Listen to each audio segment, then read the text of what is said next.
Good morning and welcome to path of evolution. આપણે ગઈકાલે જોયેલું કે બીજા અધ્યાયમાં ભગવાન જે વાત કરે છે સાંખ્યની શરૂઆત જ ઉઠાવે છે.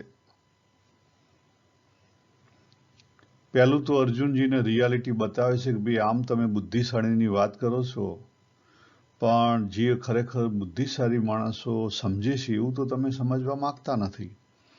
અને પછી ભગવાન સાંખ્ય જ્ઞાન ઉપર લઈ જાય કે દેહ અને દેહીની સમજણ આપે છે.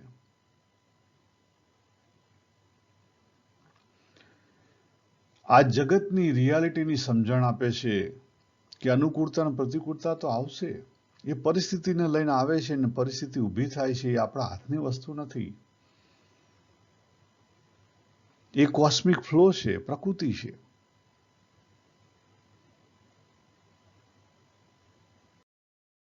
પછી ભગવાન આગળ કહે છે કે જે ખરેખર બુદ્ધિશાળી માણસો છે એ આ પરિસ્થિતિ પ્રત્યે શું કહે છે? સુખ દુઃખમાં અટવાતા નથી. અને મોટો સિદ્ધાંત ભગવાન પછી ત્યાં બીજા અધ્યાયના 16મા શ્લોકમાં કહે છે આ જગતનો, કે આ જગત એક તત્વમાંથી ઊભું થયેલું છે, પણ લાગે છે કેવા? બે. એક કેવું છે? એક પરિવર્તનશીલ છે, બીજું કેવું છે? અપરિવર્તનશીલ છે. પણ જે અપરિવર્તનશીલ છે પણ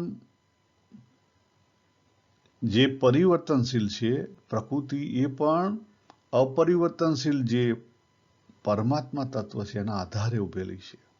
એની પોતાની કોઈ સત્તા નથી. એ વાત કર્યા પછી ભગવાન એની થોડીક વિશેષ વાત કરે છે. આગળના બે જે શ્લોક છે 17 અને 18, એની અંદર ભગવાન શું કહે છે? તો સત અને અસતની વિશેષ વાત કરતા ભગવાન કહે છે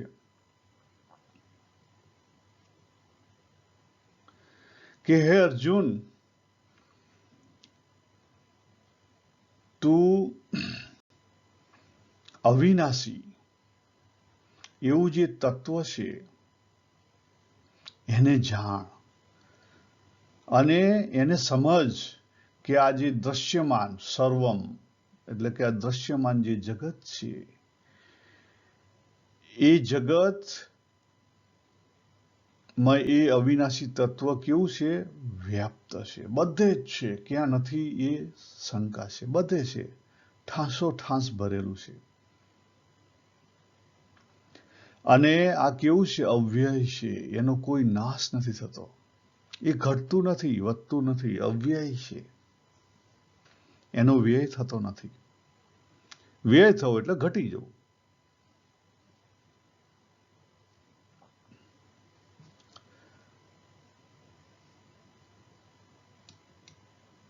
પછી આગળ ભગવાન કહે છે કે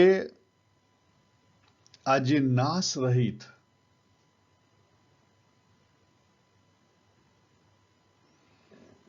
પ્રકૃતિ છે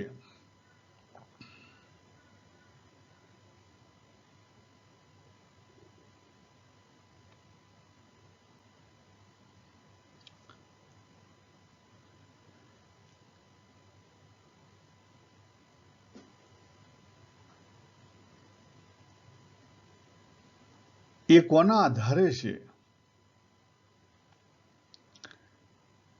તો આ જે નિત્ય તત્વ છે દેહી આત્મા,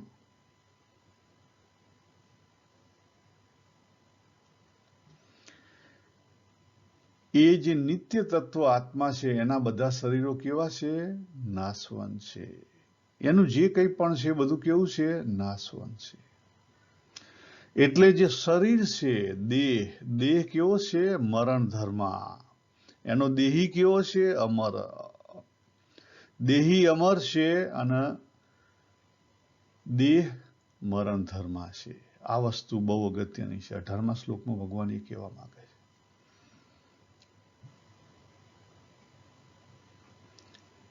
જો અહીંયા અલગ અલગ લોકો શબ્દો વાપરે છે, પણ દેહી એટલે દેહીની અંદર, મારી અંદર જે અવિનાશી તત્વ છે એ દેહી કહેવાય, અને તમારી અંદર જે અવિનાશી તત્વ છે એ પણ દેહી કહેવાય. એ અલગ નથી. 13મા અધ્યાયમાં ભગવાને ચોખવટ કરેલી કે બધા ક્ષેત્રોનો એક ક્ષેત્રજ્ઞ. આ જ વસ્તુ ભગવાન અહીંયા કહેવા માંગે છે. આ જ વસ્તુ ભગવાન અહીંયા કહેવા માંગે છે કે બધા ક્ષેત્રોનો એક ક્ષેત્રજ્ઞ છે. દેહી એક જ છે, એના શરીરો અલગ અલગ છે. જો ચોખ્ખું લખેલું છે ઈમે દેહા, એટલે જે તને દેખાય છે ને લડાઈ કરવા જે બધા ઉભેલા જે શરીરો, એ શરીરોની પાછળ એક તત્વ રહેલું છે. ભગવાન એવું કહેવા માંગે છે. અને એ જે એક તત્વ છે કેવું છે? અવિનાશી તત્વ છે. અને આ જે તને દેખાઈ રહ્યા છે જેટલા શરીરો, એ બધા કેવા છે? નાશવંત છે. માટે તું યુદ્ધ કર. ભગવાન એને સમજાવે છે અર્જુનજીને કે તું શા માટે યુદ્ધ કર. એક વસ્તુ યાદ રાખ કે આજે તને તારી નજર સામે જેટલા શરીર દેખાય છે ને કોઈ રહેવાના નથી, કારણ કે જેટલા શરીરો છે, દેહ છે, શરીરો, દેહ તને દેખાઈ રહ્યા છે એ બધા મરણ ધર્મા છે, એમનો નાશ થવાનો જ છે. પરંતુ એ બધાની પાછળ એક તત્વ રહેલું છે. જો આ અગત્યનું છે. આપણે એક મોટી ભૂલ કરીએ છીએ. આપણે કેવું સમજીએ કે મારો આત્મા અલગ ને તારો આત્મા અલગ. ના ના ના ના, આ મોટી ભૂલ થાય છે આપણી. ખરેખર તમે ડીપર મિનિંગમાં જો ને તો મારો આત્મા ને તારો આત્મા અલગ નથી, પણ મારી પ્રકૃતિ ને તારી પ્રકૃતિ અલગ નથી. એ બધા કનેક્ટેડ છે. પ્રકૃતિ પ્રકૃતિ છે અને પુરુષ પુરુષ છે.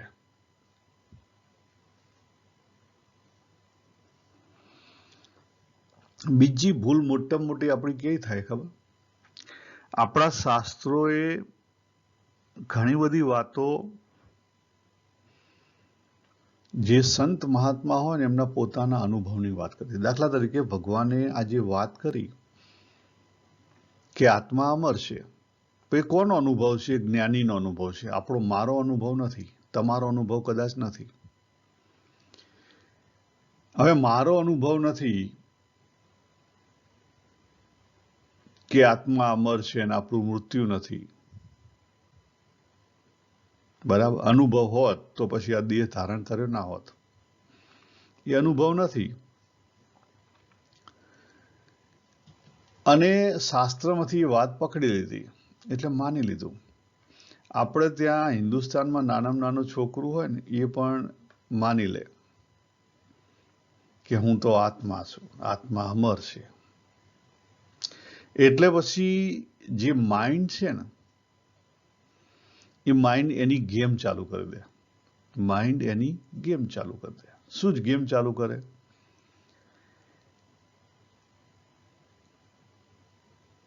કે તું તો અમર છે, તને ક્યાં કશું થવાનું છે, તાર જે કરવું એ કર ને. એટલે જે સાધના માર્ગે ખરેખર આપણે સાધક તરીકે સાધના કરવાની છે ને, એ જે થોડી ઘણી કરીએ છીએ ને ડર ના લઈને કરીએ છીએ. એટલે આપણું માઇન્ડ આપણી પોતાની અંદર કન્ફ્યુઝન ઊભા કરે છે, ડ્યુઆલિટી ઊભી કરે છે. એક બાજુ એ આપણને સંદેશો મોકલે છે કે જ્ઞાન જો કહે છે કે આત્મા તો અમર છે, તું અમર છે, તને કાં કશું થવાનું છે.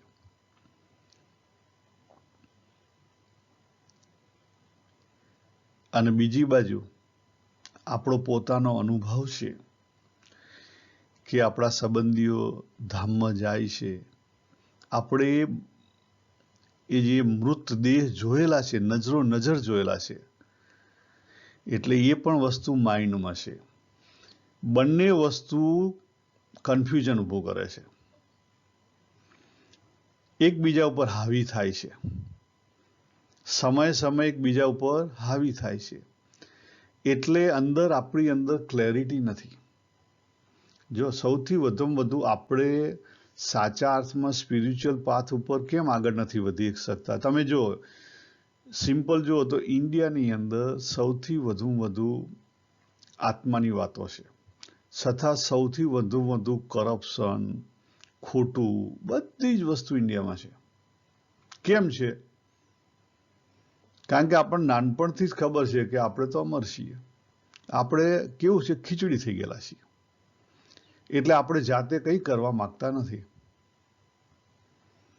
આપણે ખરેખર વસ્તુ જુઓ તો આપણે આપણા પોતાના જીવના ઉદ્ધાર માટે કંઈ જ કરવા તૈયાર નથી. થોડું ઘણું જે કરીએ છીએ એ કોક સંત મહાત્માએ આપણને ડર બેસાડ્યો હોય અથવા કંઈક લાલચ આપી હોય કે તમને અક્ષરધામ મળશે, તો આપણે બહુ કેલ્ક્યુલેટિવ માણસ છીએ એટલે તો કરીએ થોડું ઘણું, પણ એ કેવું દેખાડા પૂરતું, આગળ કંઈક કરીએ પાછળ કંઈક કરીએ. રિયાલિટીમાં આપણી પાસે સ્પિરિચ્યુઆલિટી નથી. આપણે બધા જ મોટા ભાગના ઇન્ડિયનો, મોટા ભાગના ઇન્ડિયન તરીકે આપણે રૂપિયામાં વેચાઈ ગયેલા છીએ, કરપ્ટ છીએ. મેન્ટલી કરપ્ટ કેમ છે? કારણ કે આપણું જ્ઞાન કરપ્ટ છે. આપણો પોતાનો આંખનો અનુભવ છે કે આ દેહ મરે છે, અને બીજી બાજુ આપણો શાસ્ત્રનું જ્ઞાન છે કે આપણે તો અમર છીએ, અને એ અંદર કન્ફ્યુઝન ઊભું કરે છે. ખ્યાલ તમને? અજ્ઞાન ઊભું કરે છે. કારણ કે જે જ્ઞાન છે પુસ્તકનું જ્ઞાન છે, પોપટિયું જ્ઞાન છે, અને કોકનો અનુભવ છે, આપણો પોતાનો નથી. જ્યાં સુધી તમે કોકનું ઉછીનું લેશો ત્યાં સુધી તમારો પોતાનો ઉદ્ધાર કદાપી નહીં થાય. ઉછીના પૈસે સુખ થાય નહીં કદી. એટલે મોટું આ વસ્તુ સમજવાની છે.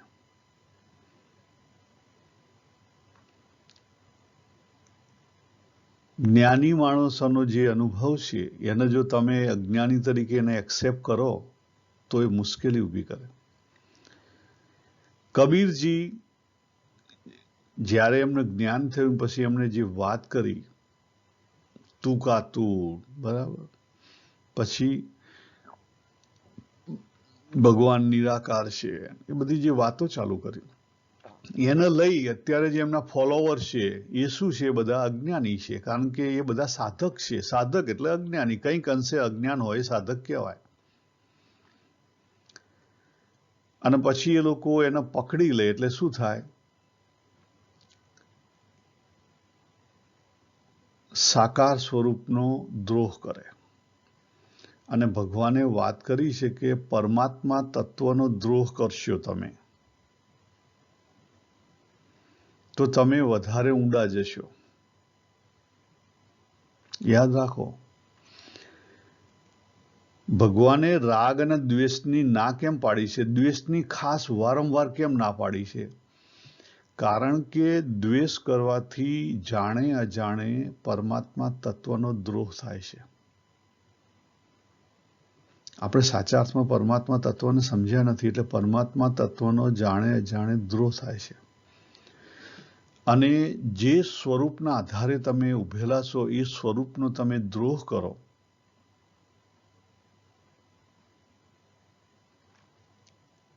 એટલે શું કહેવાય? એને આત્મઘાત કહેવાય. શું કહેવાય? આત્મઘાત કહેવાય. આગળ ભગવાન વાત કરશે આગળના અધ્યાયમાં કે આપણે જ આપણા મિત્ર છીએ અને આપણે જ આપણા શત્રુ છીએ. આ એની ઉપર લાગુ પડે. એટલે આપણે શું છે, જે ખીચડી થઈ ગયેલી છે એના કારણે બધો પ્રોબ્લેમ છે.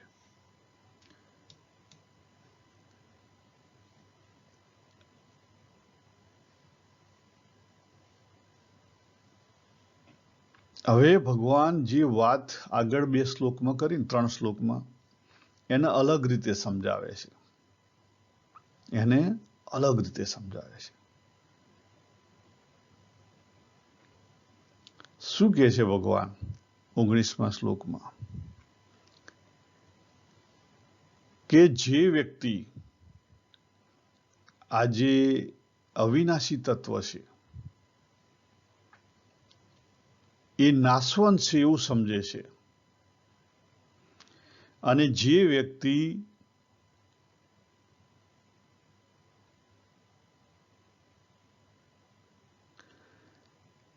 એને કેવું છે, નાશવંત છે એવું માને છે, આ જે અવિનાશી તત્વ છે એ કોકને મારે છે એવું સમજે છે અથવા એક તત્વ મરાય છે એવું સમજે છે, આ બંને વાસ્તવમાં જાણતા નથી. ભગવાન પછી તરત જ કહી દે છે કે આ જે તત્વ છે અવિનાશી, ભલે અહીંયા આત્મા શબ્દ વાપર્યો પણ તત્વ એ બરાબર સાચા અર્થમાં બંધબેસ છે. આ જે તત્વ અવિનાશી તત્વ છે એ કોઈને મારતું નથી કે એ મરાતું પણ નથી, એ મરતું પણ નથી કે બીજાને મારતું પણ નથી. આનો બેસ્ટ એક્ઝામ્પલ કયો? આપણે ડોક્ટરના ત્યાં ગયા, એક દર્દી ડોક્ટરના ત્યાં ગયો, તમે બીમારી છે તમે ડોક્ટરના ત્યાં ગયા, હવે ડોક્ટરે તમને દવા આપીને તમારી બીમારી મટી ગઈ, એટલે જો ડોક્ટર એવું માને કે મેં આ સુરેશભાઈને દવા આપીને સુરેશભાઈને મટી ગયું, એટલે મેં સુરેશભાઈને દવા આપીને સુરેશભાઈને મટી ગયું, તો એ ડોક્ટર ડફોડ છે, એ ડોક્ટર ડફોડ છે. અને કોઈક પેશન્ટ ગયું હોય દવાખાને, એક્સિડન્ટ મોટો થયો હોય ને પછી ત્યાં એ ધામમાં જાય ને પછી ડોક્ટર કહે કે સોરી અમે બચાવી ના શક્યા, એટલે હું બચાવી ના શક્યો. શું કે? અમે બચાવી ના શક્યા એવું માને તો પણ એ ડફોડ છે. હવે સુરેશભાઈ છે એવું માને કે આ ડોક્ટરની દવાથી હું સાજો થઈ ગયો, તો પણ એ પણ ડફોડ છે. ભગવાન અહીંયા ડફોડોની વ્યાખ્યા કરે છે. તો દવાખાને જવું નહીં, ના દવાખાને જવું, દવા લેવી નહીં, ના દવા લેવી, પણ એ બધામાં માનવું નહીં, એ બધામાં ઊંડા ના ઉતરવું. શરીર છે, શરીરના ડોક્ટર છે, આપણા કરતા વધારે જાણે છે, અને શરીરનું જે ઇમ્બેલેન્સ હશે એ ઇમ્બેલેન્સ એ દવાથી બેલેન્સ થયું એટલે આપણે સાજા થઈ ગયા. ખ્યાલ આવ્યો કે નહીં? પણ એમાં કોઈએ સાજો કર્યો અને કોઈએ ના કર્યો એ વસ્તુ ત્યાં આવતી જ નથી. એ કરવા વાળો નહીં કરવા વાળો ઉપરવાળો છે. ટૂંકમાં આખી ભગવદ્ ગીતામાં વળી દરેક જગ્યાએ જે મોટા શાસ્ત્રો છે દરેક જગ્યાએ પરમાત્મા સર્વ કરતા હતા છે બતાવે છે. અને એ જે પરમાત્મા સર્વ કરતા હતા છે ને એ મહિમા સમજવાનો છે આપણે, પણ મહિમા સમજાતો નથી. જો આખું જે તત્વ છે ને એ તત્વ જો તમને સમજાઈ જાય તો તમારો ઉકેલાઈ જાય.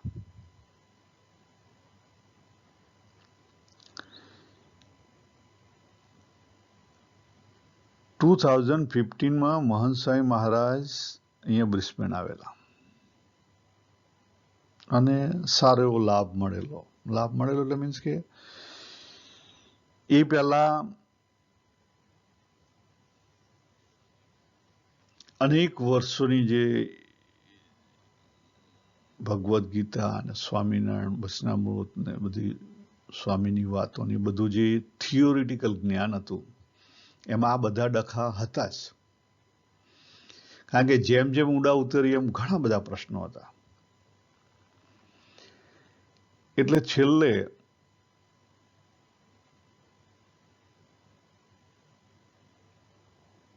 એમણે પણ ઘણી બહુ સરસ વાતો કરેલી સવાર સાંજે બધી જ્ઞાનની.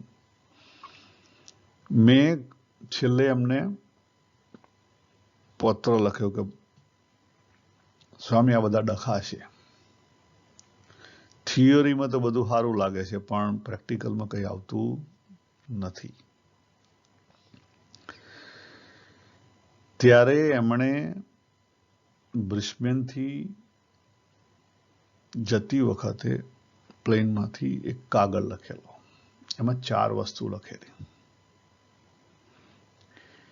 એ 4 વસ્તુ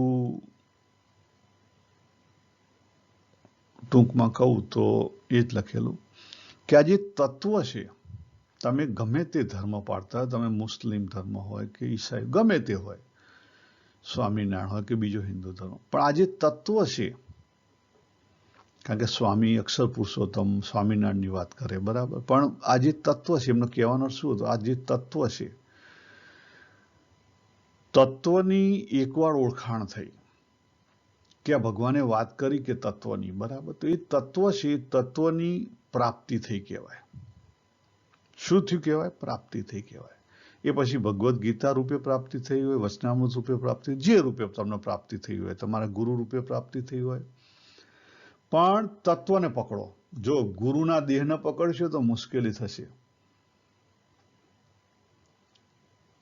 કારણ કે અત્યારે પ્રમુખ સ્વામી મહારાજ નથી, અત્યારે યોગી બાપા નથી. ખ્યાલ દેહમાં પકડશો તો જશે, ક્યાંય ના નહીં રહો. તત્વને પકડો, જે અક્ષર તત્વ છે અને એની પાછળ ઉભેલું જે પુરુષોત્તમ તત્વ છે, આ જે તત્વ છે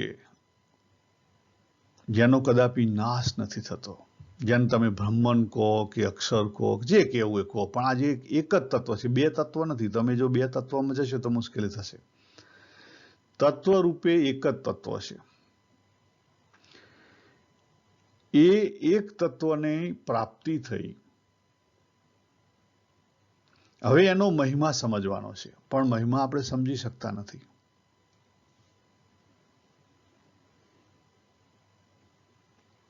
મહિમા સમજવું એટલે શું? જીવનમાં એની વેલ્યુ રાખવી.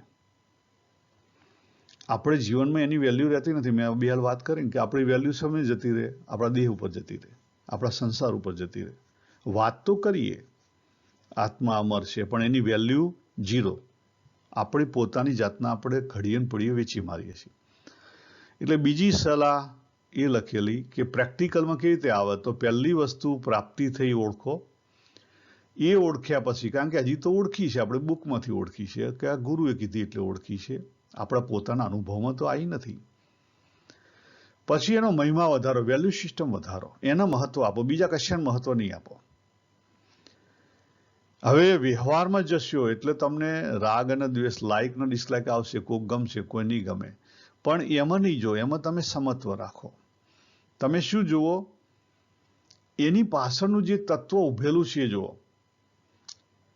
સ્વામી એમની ભાષામાં લખેલું, હરિભક્તોની વાત કરેલી, બરાબર, પણ આપણે એને ડીપરમાં જો તો સ્વામી શું કહેવા માંગે છે? બધાની અંદર કોઈની પ્રત્યે અભાવ અગુણ નહીં લેવાનો. એનો અર્થ શું થયો કે કોઈની પ્રત્યે રાગ દ્વેષ નહીં રાખવાનો, કોઈની પ્રત્યે લાઈક ડિસલાઈક નહીં રાખવાનો. વ્યવહાર કરો વ્યવહારની રીતે, બાકી લાઈક ડિસલાઈક ને બધું રાખવાની જરૂર નથી. તમને ના ગમતું હોય તો દૂર રહો.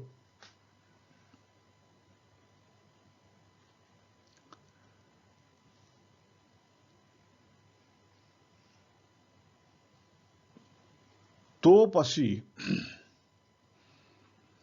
આ પ્રેક્ટિસમાં આવશે તો આગળ વધાશે. એટલે આ ભગવાન 19મા શ્લોકમાં એ જ વાત કરે છે. ઈગો ઉપર લઈ જાય છે કે મહત્વ કોને આપો? જે તત્વ છે ને, એક તત્વ, એનો મહત્વ આપો, બીજા બધાને મહત્વ નહીં આપો. આપણે નાનું મોટું બધાને મહત્વ આપવા માંડીએ છીએ. ઘણી વાર તો આપણે એટલા બધા દીન દયાળુ થઈ જઈએ કે કોઈ સામાન્ય માણસ હોય એને એના ટોટલી શરણે જતા રહીએ ને કેવો એ જ મારો ઉદ્ધારક.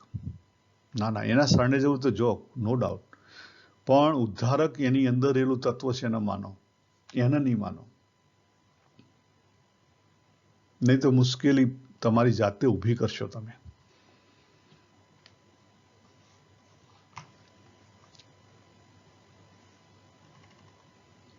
પછી ભગવાન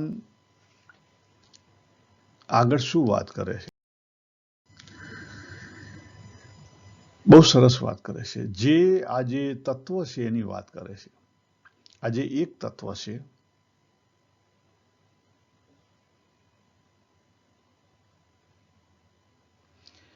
એ કોઈને મારતું નથી. જો કોઈનાથી મરાતું નથી તો આપણને ખબર પડે છે, પણ એ કોઈને નથી મારતું એનું પ્રૂફ ભગવાન અહીંયા આપે છે. કેમ કે એ તત્વ છે ને એનો કોઈ જન્મ નથી, એ આવતું નથી, એ જન્મ નથી લેતું. ન જાયતે, પછી શું કહે છે? કોઈ કારણમાં એ મરણ પામતું નથી. ન મ્રિયતે, કોઈ રીતે એની ઉત્પત્તિ નથી. ન ભૂત્વા, પછી શું આગળ કહે છે? ભૂય ન ભવિતા, ફરી ઊભું પણ નહીં થતું, એ એમને એમ જ છે. કેવું છે? અજ, અજન્મા છે. નિત્ય, નિત્ય નિરંતર છે. શાશ્વત, કાયમી છે. પુરાણ, અનાદિ છે.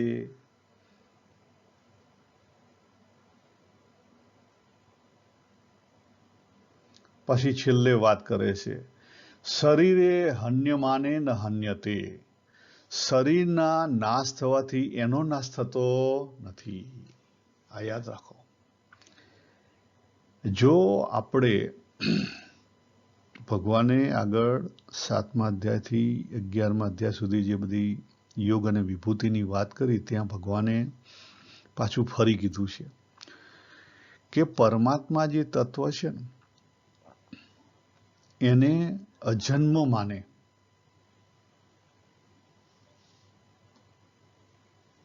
તો ઉકેલ આવી જાય.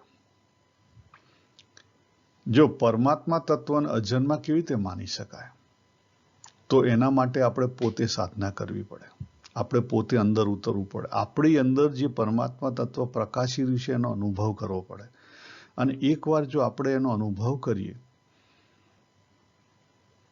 તો પછી આપણને ખબર પડે કે ઓહો, આ જે તત્વ મારી દ્વારા પ્રકાશી રહ્યું છે એ કેવું છે? અજન્મા છે, નિત્ય છે, શાશ્વત છે, પુરાતન છે, કાયમી છે. તો સેલ્ફ રિયલાઇઝ થાય ને સેલ્ફ રિયલાઇઝ થાય તો પછી ગોડ રિયલાઇઝ થાય, એ સિવાય ના થાય.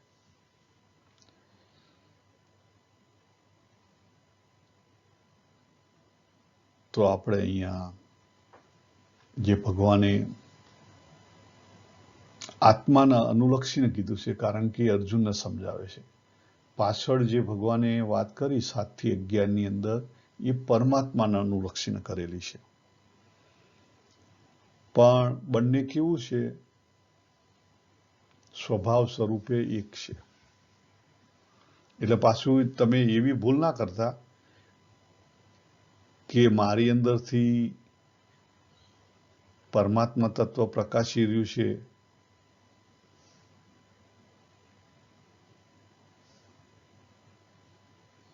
તો અહમ બ્રહ્માસ્મિ. એ સ્ટેપે અહમ બ્રહ્માસ્મિ નથી. જ્યારે આપણે દેહથી બોલીએ ત્યારે અહમ બ્રહ્માસ્મિ નથી.